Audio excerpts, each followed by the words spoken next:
పంచే పదవుల కన్నా సామాన్యుడి క్షేమం నిన్న ప్రజలందరి తరపున చెడును ప్రశ్నిస్తుంది జనసేన సేన సేన సేన జనసేన సేన సేన సేన సేన సేన జనసేన సేన సేన రాసైనిక కదలి రాసైనిక జనసేనానితో అడుగు వేద్దాం మనమిక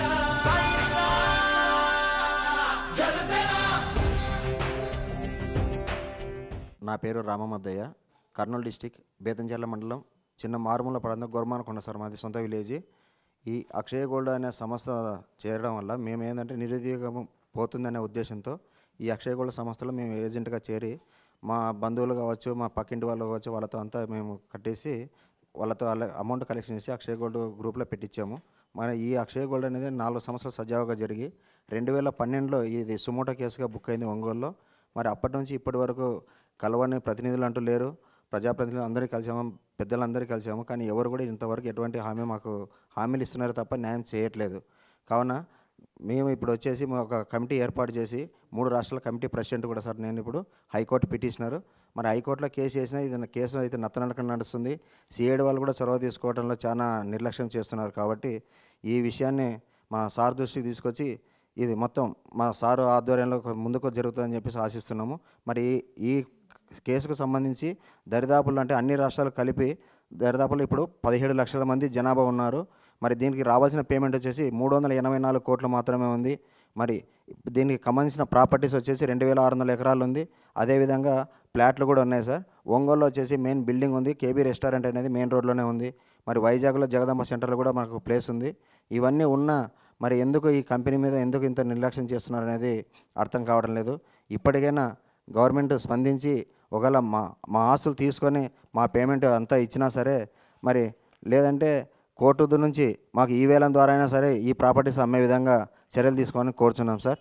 ఈరోజు మన జనసేన పార్టీ కేంద్ర కార్యాలయానికి కర్నూలు నుంచి ప్రత్యేకంగా ఆంధ్రప్రదేశ్ అక్షయ గోల్డ్ వెల్ఫేర్ అసోసియేషన్ సభ్యులు స్థానికంగా ఉన్న మన రేఖా గౌడ్ గారి ఆధ్వర్యంలో మన ఆఫీస్ రావడం జరిగింది.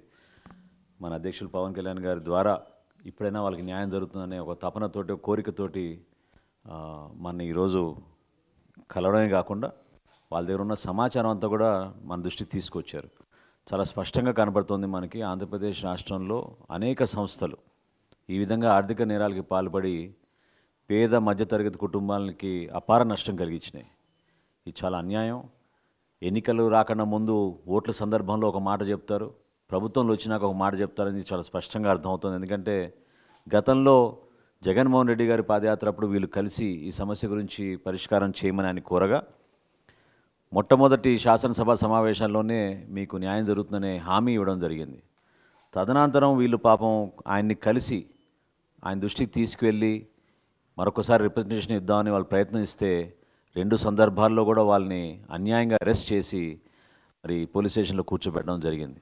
ఇటువంటి పరిపాలన కొనసాగుతున్నప్పుడు మన అందరం కూడా ఒక బాధ్యతగా రాజకీయ నాయకులు కేవలం ఏదో మాటల కోసమే కాదు, ఎన్నికలప్పుడు కాదు, చిన్న మధ్యతరగతి కుటుంబాల పాపం వీళ్ళంతా కూడా చిన్న డిపాజిటర్లు దాదాపు 16 లక్షల మంది మన ఆంధ్రప్రదేశ్లో సుమారు 384 కోట్ల రూపాయలు డిపాజిట్లుగా అక్షయ గోల్డ్లో పెట్టారు.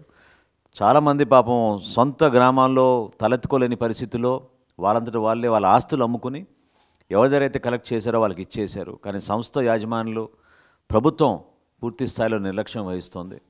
కోర్టు ద్వారా న్యాయం జరుగుతున్న తపనతోటి వాళ్ళు ప్రయత్నం చేస్తున్నారు. ఈలోపు ప్రభుత్వం ఏ విధంగా మరి ఇతర సంస్థల ద్వారా వాళ్ళు చేశారు. ఇప్పుడు అగ్రిగోల్డ్ వేలం వేస్తామని ముందుకు వచ్చారు, కొంతవరకు డిపాజిటర్లకు వెసులుబాటు కల్పించారు.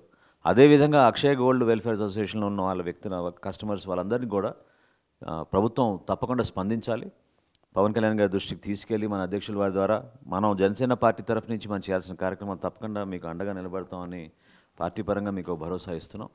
భవిష్యత్తులో కూడా ఇటువంటి పరిస్థితులు పునరావృతం కాకుండా ప్రభుత్వం చర్యలు తీసుకోవాలి. ఆర్థిక నేరాలకి పాల్పడుతున్న వ్యక్తులు యాజమాన్యులు కానివ్వండి, సంస్థలు కానివ్వండి, వీళ్ళపైన కఠినంగా వ్యవహరించాల్సిన బాధ్యత సమాజంలో ఈరోజు చాలా స్పష్టంగా మనకు కనబడుతోంది. కాబట్టి తప్పకుండా జనసేన పార్టీ తరఫు నుంచి వీళ్ళ రిప్రజెంటేషన్ని మనం ప్రభుత్వం దృష్టికి తీసుకెళ్ళి అవసరమైతే న్యాయ పోరాటంలో మనవంతు మనం కూడా వాళ్ళకి సలహాలు సూచనలు ఇచ్చేటట్టు ఒక భరోసా కల్పించే విధంగా మనం ప్రయత్నిద్దాం.